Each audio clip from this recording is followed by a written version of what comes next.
Magandang gabi mga kapuso. Ako po ang inyong Kuya Kim na magbibigay sa inyo ng trivia sa likod ng mga trending na balita. Bakas pa rin ang epekto ng magnitude 7.8 na lindol na yumanig sa ilang bahagi ng Mindanao noong nakaraang linggo. May mga dagat na hindi na bumalik sa normal at meron ding biglang lumitaw na lawa. Good morning mga kois. Hiningin yung nakita nga dagat, muna na lang ning nabilin. Sa videong ito, pinasilip ng content creator na si Dakoy's Vlog ang lagay ng dagat sa kanilang bayan sa Jose Abad Santos sa Davao Occidental. Ilang araw na lang ang lumipas mula nang tumama ang magnitude 7.8 na lindol sa kanilang bayan. Pero ang dagat sa Barangay Kitayo, hindi pa rin bumabalik sa normal. Huwag yapon ning balik ang dagat. Oh, halapad kayo nga hunasan oh. Yamo to mong barangay. Layo na kayo. Pwede na ka magdagan-dagan diri ah. Okay. Wa na yung mga tuyo, wa na yung mga tunok. Pati similya sa isla, patay na. Ganito rin ang sinapit ng dagat sa Barangay Pangyan sa Glan Sarangani. Matapos ang pagyanig, kapansin-pansin daw ang pag-angat ng seabed ng 2 metro. Dahil sa pagkatras ng tubig, lumawak din ang dalampasigan ng halos 200 meters. Ayon sa mga eksperto, hindi raw ito hudyat ng isang paparating na tsunami. Resulta ito ng tinatawag na coastal uplift. Ang coastal uplift ay ang pag-angat ng bahagi ng baybayin o tabing dagat dahil sa paggalaw ng lupa sa ilalim ng crust. Yung parte ng mga dagat na nakasubmerge noon, umangat siya sa lupa. Through time to, mabagal na pag-angat tapos nagsistabilize dahil sa tectonic uplift. Ito yung nangyari ngayon sa Sarangani. Tectonic meaning co-seismic, kasabay ng napakalakas na lindol. Ang mga pagbabagong ito, permanente na. Dahil dyan, yung mga corals natin, yung mga seagrass, yung ibang mga hayop na nandun, mamamatay sila eventually kasi inangat na eh.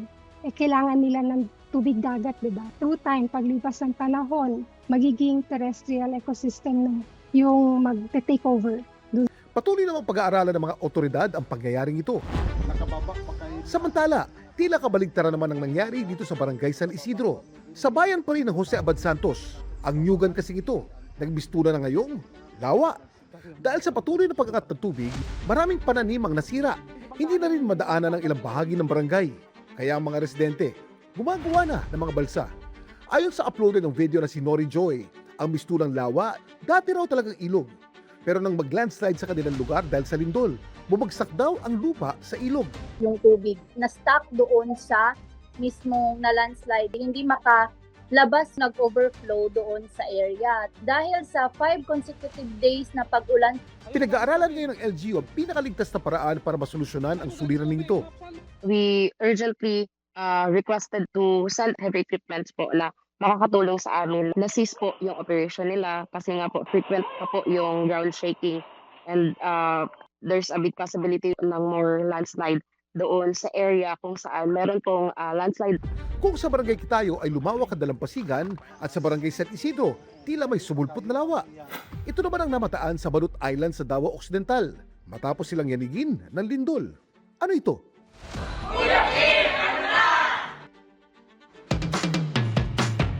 Ayon sa mga residente ng Balut Island matapos ang lindol, may mga lumitaw na sinkhole sa ilang bahagi ng dagat. Ang sinkhole ay isang malaking butas o hukay sa lupa. Nabubuo ang mga ito kapag masyadong nababasa ng tubig ang lupa, lalo kapag gawa ito sa limestone. Sa kaso ng mga pinaghihinalaang sinkhole sa Balut Island, maaaring humina ang lupa sa ilalim matapos ang lindol.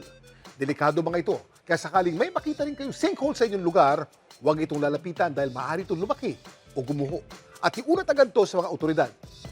Samantala, para malaman ang trivia sa likod ng viral na balita, i-post o i-comment lang, #Kuya Kim, ano na? Laging tandaan, kimportante ang may alam. Ako po si Kuya Kim at sagot ko kayo, 24 oras.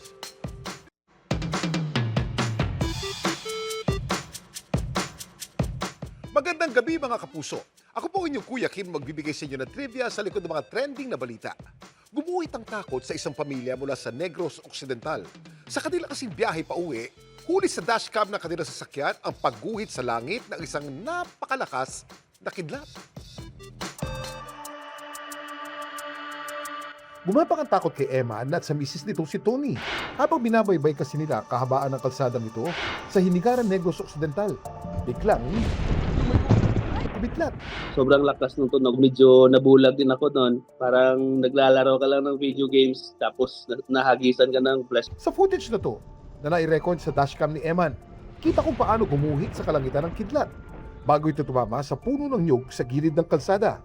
Nag-apoy agad yung mga dahon. Ang pinagpapasalamat niya, kahit ilang metro lang ang layo nila sa puno, hindi sila napahamak. More or less 15 to 20 meters lang yung distansya. Hinigpitan ko na yung manubela. Safe naman ho kami lahat. Pero dahil sa insidente ito, ang misis ni Eman, na-trauma daw. Medyo nanginginig hanggang pag-uwi namin sa bahay.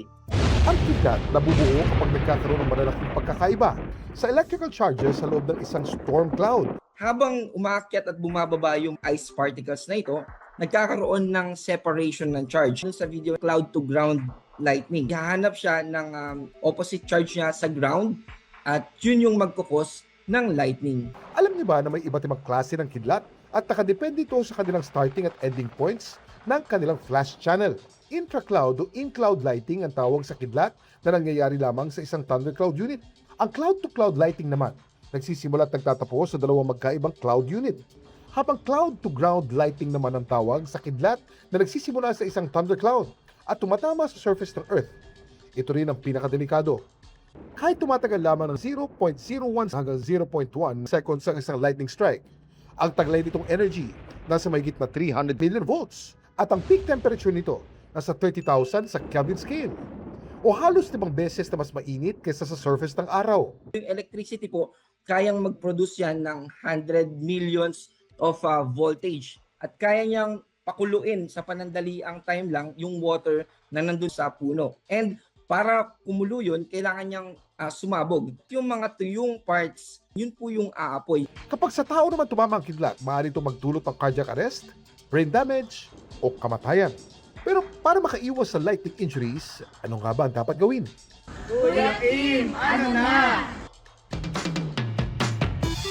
Alam niyo ba na meron tayong tinatawag na 30-30 rule?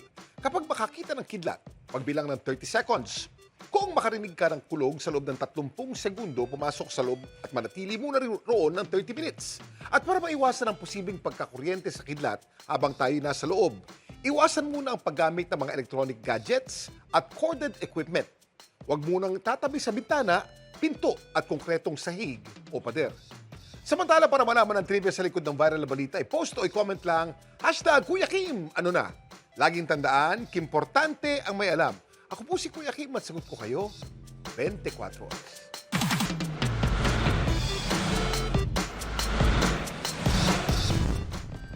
Magandang gabi mga kapuso. Ako po ang inyong Kuya Kim na magbibigay sa inyo ng trivia sa likod ng mga trending na balita. Nitong Lunes, isang grupo mula Orchid Island sa Taiwan ang naglayag sakay ng kanilang tradisyonal na bangka papuntang Batanes. Ang kanilang pakay balikan ang sinaunang ruta ng kanilang mga ninuno at bisitahin ng mga ibatan gaya nung unang panahon. Habang naglalayag pa uwi ng Batanes ang mangingisdang si Cleo, nakasabay niya sa laot ang grupo ng mga lalaking ito. Nasakay ng isang napakakulay na tradisyonal na bangka. Pumunta kami ng Taiwan ng uncle ko para i-retrieve yung bangka na inanon all the way here from Batanes. Ang grupo walang iba kundi mga indigenous Tao people mula Orchid Island sa Taiwan na makalipas ang 300 taon, tatangkain muling bagtasin ang malalakas na alon ng Bashi Channel para balikan ang sinaunang rutang pandagat ng kanilang mga ninuno at pagtibayin ng ugnayan ng kanilang tribo ng mga ibatan ng Batanes. Noon pa man, may malalim na ugnayan ng mga tao ng Orchid Island at mga ibatan ng Batanes. Tama, no? Isa lang yung pamilya ng lingwahe ng mga Tao people mula sa Taiwan at saka yung ating mga ibatan mula sa Batanes. Dito nagmula yung teorya ng Austronesians mula dito sa maritime Southeast Asia hanggang sa Pacific Ocean hanggang sa Africa. Ganun kalawak. Ang kanilang ugnayan, hindi lang bakas sa pagkakatulad ng kanilang salita, pati na sa kanilang kultura at pamumuhay. Ang mga Tao people mula sa Taiwan at ang mga ibatan mula sa Batanes ay mga navigators, no, at saka mga boat builders. Pero sa paglipas ng panahon, nabawasan ang kanilang direktang ugnayan. Maaring natigil ang ugnayan dahil siguro sa mga geopolitical situations at nakita natin na ito yung naging problema. Kaya matapos ang ilang buwang paghahanda, nitong Lunes, Lakas loob na naglayag ang 20 Tao natives para bistahin ang malalapit na kaibigan ng kanilang ninuno sa Batanes. Ang tawag sa bangka na sinakyan ng mga Tao natives mula Orchid Island na naglayag pa Batanes, tatala. Ang tatala ay isang traditional hand-carved canoe. Gawa ito sa mga tabla ng kahoy na pinagdugtong sa tradisyonal na paraan. Itong tatala na ito ay isang kano kung saan ginamitan ng walang pako. Ang tatala na kanilang ginamit, pinangalanan nilang Obayan. Ibig sabihin, Golden Friendship. Mahalagang bahagi ang tatala ng kultura at pagkakakilanlan ng mga Tao people. Itong ginagamit nila sa panguhuli noon ng mga flying fish na kanilang kinakain. Ginagamit din nila ang mga tatala sa ilang mahalagang seremonya at pagdiriwang. At makalipas ang 1 buong araw ng paglalayag, matagumpay na narating ng mga Tao ang isla ng Batan, kung saan sila sinalubong ng musika at pagtatanghal. Malaki ang mga factors kung bakit nangyari itong reunion. Makikita natin dito yung bisyllabic language natin. Pinapakita na malaki ang naging kahulugan ito sa ating mga sibilisasyon, kultura, at kung sino tayo ngayon. Kung tatala ang tawag ng mga Tao sa kanilang tradisyonal na bangka, alam niyo ba kung ano naman ang tawag ng mga Ibatan sa kanilang sasakyang pandagat? Kuya Kim, ano na? Ito ang Falua, isang tradisyonal na open deck boat na ginagamit ng mga Ibatan sa mga isla ng Sabtang at Batan. May haba itong 8 hanggang 12 meters at kaya magsakay ng hanggang 13 pasahero. Ito rin ang kanilang gamit sa pangingisda at para dalhin ang kanilang mga produkto sa iba't ibang mga isla. Ang mga sinaunang Falua, merong 6 hanggang 10 pares ng rowers o tagasagwan.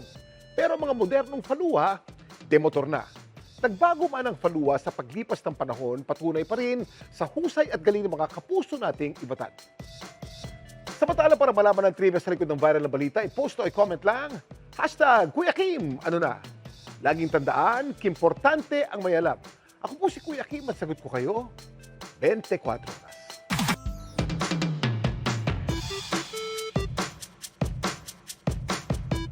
Magandang gabi mga kapuso. Ako po inyong Kuya Kim na magbibigay sa inyo ng trivia sa likod ng mga trending na balita.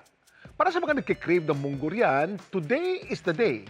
Huwag lang sanang matulad sa mag-asawang ito ng lumpiang toge cravings, not satisfied. Bakit kaya? Ang cravings daw kamakailan ng Mr. ni Pauline, lumpiang toge. So, nagbida-bida ako. Alala ko meron akong titirang munggo seeds. Instead na bumili ako, I just thought of doing toge, parang homegrown toge from the munggo seeds. Ang mga naitabi niyang munggo, binabad ni Pauline sa tubig. And then, nilagay ko siya by the window. Pero nang gagawin na raw sana nila itong lumpia kinabukasan, ito ang kanyang nadatnan. Nagulat na lang ako, may dahon siya. Proud pa naman ako sa asawa ko kasi sabi ko, gagawan kita ng toge from scratch. Pinakita ko sa kanya. Tapos nagulat na lang siya. Paano kaya nasatisfy ni Pauline ang cravings ng kanyang hobby? Kuya Kim, ano na? Ang munggo o Vigna radiata ay kabilang sa pamilya ng mga legume, kasama ng sitaw, mani at iba pa mga uri ng beans.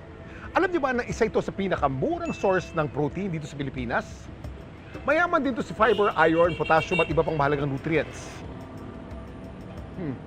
Nakaugalian natin mga Pilipino na nagluluto at naghahain ng ginisang munggo tuwing Biyernes. May 2 pangunahing rason na pinag-ugatan ng tradisyong ito. Una, impluwensya ito sa atin ng Katolisismo. Noong panahon ng mga Kastila, maraming Katoliko ang umiwas sa pagkain ng karne tuwing Biyernes bilang paggunita sa pagkamatay ni Jesus. Dahil mayaman sa protina ang munggo at mas mura kaysa karne, kaya ito naging popular na pamalit sa mga meat dishes. Isa pang rason, mas practical ito nung mga panahong wala pang refrigerator. Dati kasi karaniwang namamalengke ang mga tao tuwing weekend. Pagsapit ng Biyernes, nauubos ng sariwang karne at gulay. Dahil hindi madaling masira at pwedeng itago ng matagalang tuyong munggo, ito nagiging madaling lutuin bago mamalengke. Paniniwala naman ng iba, kaya mas mainam magmunggo ng Biyernes para kapag rarayumahin, weekend na kinabukasan. Ito naman togi po ito. Gayunman, wala pang matibay na scientific evidence na nagpapatunay na nakakapagdulot ng rayuma ang pagkain ng munggo. Ano naman kaya dapat gawin para munggo maging toge? What happened dun sa video ay na-germinate yung munggo seed kasi may water. Pero isang mistake na nagawa nung uploader ay niligay niya malapit sa may light source. So ang mangyayari kasi doon, magti-trigger yon sa formation or rapid development ng leaves. Sa toge kasi ang gusto natin yung crispy, yung wala pang pigment, tsaka parang baby seedling. Kapag toge kasi ang standard practice ay ibababad sa tubig na malinis, tapos dapat itatabi mo siya sa cool and dark place. Paano kaya diniskartehan ni Pauline ang cravings ng kanyang hobby? Nagluto ako ng ibang ulam. Habang ang mga tumutubong munggo naman, tinanim na lang ni Pauline. From munggo to houseplant, thrill ko eh. Pero alam niyo ba na sa isang bayan sa norte, ang turing sa munggo, ginto? Mga kapuso, welcome sa bayan ng San Mateo sa Isabela, ang tinuturing na munggo capital of the Philippines. Dito ang turing ng mga magsasaka sa munggo black gold. Isa kasi ito sa mga job-generating industries sa kanilang bayan. Mais at palay talagang pangunahing tinatanim sa kanilang bayan. Pero nakaugalian daw ng mga magsasaka na pagkatapos anihin ng palay, tinatamnan nila ang lupa ng munggo. Ang natural crop rotation system na ito, nakakatulong daw para mapaganda ang soil health at maiwasan ang pagdami ng peste sa taniman. Samantala, para malaman ang trivia sa likod ng viral na balita, i-post o i-comment lang, #Kuya Kim! Ano na? Laging tandaan, kimportante ang may alam. Ako po si Kuya Kim at sagot ko kayo, 24 oras. Happy weekend!